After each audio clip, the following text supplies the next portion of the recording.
Ladies and gentlemen, welcome to Opinion Machine. My name is Killjoy, and today we're going to be talking about Crash Bandicoot, the N.Sane Trilogy.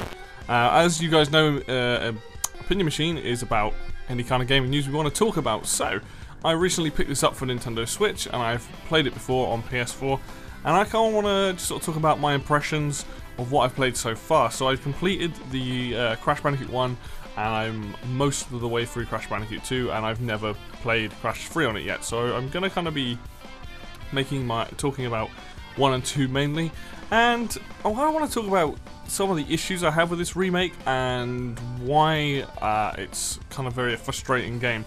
Now, for those who don't know, Crash Bandicoot is a 3D platformer, but it primarily plays like in a 2D style, so you're usually running in a straight line, either towards the screen or away from the screen or left to right. Even though you can move in 8 directions, you're generally on linear paths, and I quite like that. It makes for some interesting movement and things around the levels. It's something the Crash series is mainly known for, as being this 3D game but on essentially a 2D plane. Now, having known for a while that with these games as well, the remakes did change some things. They made so some of the slopes and jumps over holes, you don't quite have that. His particular box, his hitbox, is different. So it means that when you're doing certain jumps and jumping over obstacles or onto things, you don't quite have that ability to run off of a hole and then jump like you do in the original versions. They also changed it so you don't jump as high. And there are other minor tweaks as well.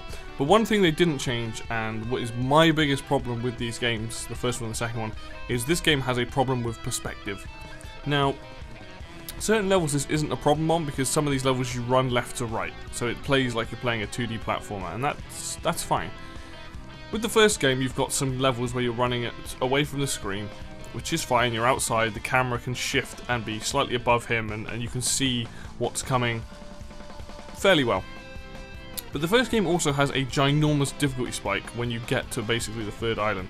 When you get into the near the end of the game ramps up hugely, and it becomes quite a frustrating game.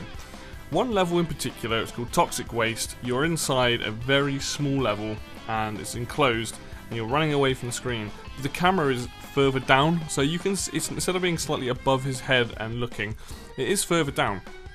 And what this problem is it causes a perspective problem when you're trying to judge jumps and the barrels that are getting chucked towards you. This isn't the only example of this in this game. You have other levels. I think it's one of the last ones called, it might be the lab, I think it's called. That level also has a similar problem where, because you're inside a building, the camera is shifted slightly below you, and it makes it really hard to judge distances and jumps. Something with this game is you can use Crash's shadow to, when you're jumping, to figure out where you're going to land. And sometimes some of the levels are a little bit too dark, so it's hard to figure that out. And other times the camera just plays a really, really poor part in it. And I definitely feel with the later half of that game, there are plenty of deaths that there's nothing you can do about it. You're kind of at the mercy of what the game, if you don't know the level, sometimes you're going to die. And that is a big issue I have. Now, the reason why I'm more annoyed about this in the remakes is purely on the basis that they call it a remaster. I think it's a brand new remake. I know that you use the base game to build around it, but I see this as a remake and not a remaster. And I feel like this could have been changed somehow and addressed, and they obviously haven't done it. What they've done is make the game look nicer. They've changed some of the physics. They made it a little bit more difficult, and they've made some bits a bit easier.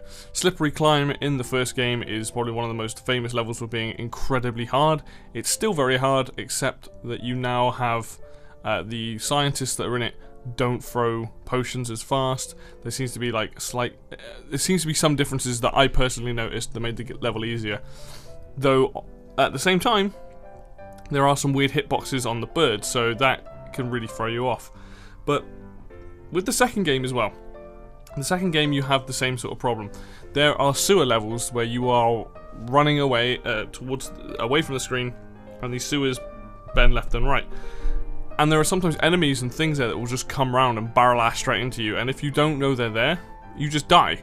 And it's something that's a real issue, and I have a real gripe with this game. Like, I like the Crash Bandicoot games. I think they're very fun, but I'm almost sometimes tempted that even though this looks nicer, it's much cleaner, and it's like, they are fun, I'm always tempted to play the originals again, because I feel like there are sometimes things in those games which are just a little bit easier to see what you're doing.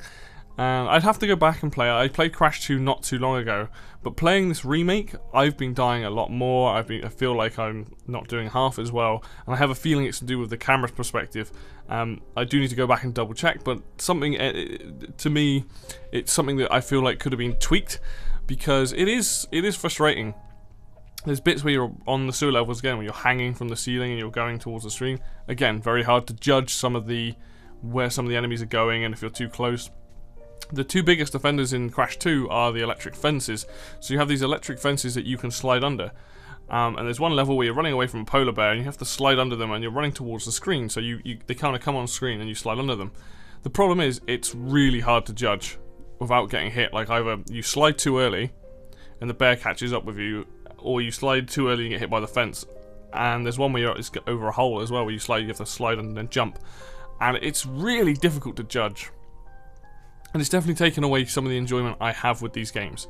I know these games aren't easy, they're not meant to be easy, but you definitely notice that some of the plenty of deaths in this game are from some of the bullshit that the game throws at you, and it's really unfortunate because it mars an experience that I otherwise enjoy. I love the level design, I love the creativity from those first two games. Again, I can't speak about the third one, I've never played it, I've seen plenty of gameplay of it, but I've never played it. You know, I will do a video on that one after I've played it, so I'm trying to work my way through them.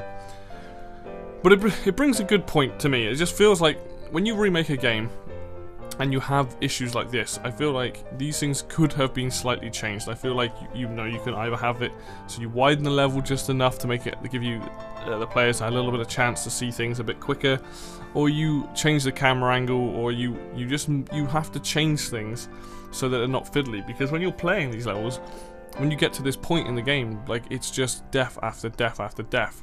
The one level that I played had me running through a forest with these fireflies, and it's really hard to judge the time to jump over the gaps. I mean, I was slide jumping because it felt like I was nailing that every time, but there were times when I just try and jump and I just fall down the holes, and it's just the tweaks that they've made to this game are actually kind of more of a detriment to them than the originals. Now, I will go back and play the originals because that's something I want to do for the channel anyway. I think it'll be good to look at those games, but I feel at the moment that playing the originals is going to be easier than playing these remakes. And I know they've said that and stuff, but it's really frustrating because the game looks lovely, it plays well, but when you're marred down by the fact that you're dying and a lot of these deaths aren't your fault, and the hitboxes can be quite wonky, it's it's usually frustrating. So, you know, I think overall it's a good package if you can pick it up on the cheap, definitely. You know, obviously with the third one I haven't played it, but I will. Because 3 games in one, there's plenty of replay value there with collecting crystals and gems and whatnot. But just be aware that this game is not perfect and that you are going to die a lot. If you know the levels well, fair play. But if you're a newcomer coming to these games, then expect to be slightly frustrated with the amount of times you will end up dying from deaths that aren't your fault, or the camera just doesn't quite work on the level and you can't judge things. So it's frustrating, and just be aware that that is a thing with this trilogy.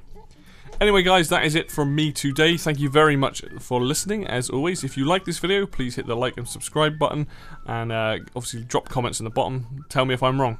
I'd love to know. But until next video guys, I'll see you then.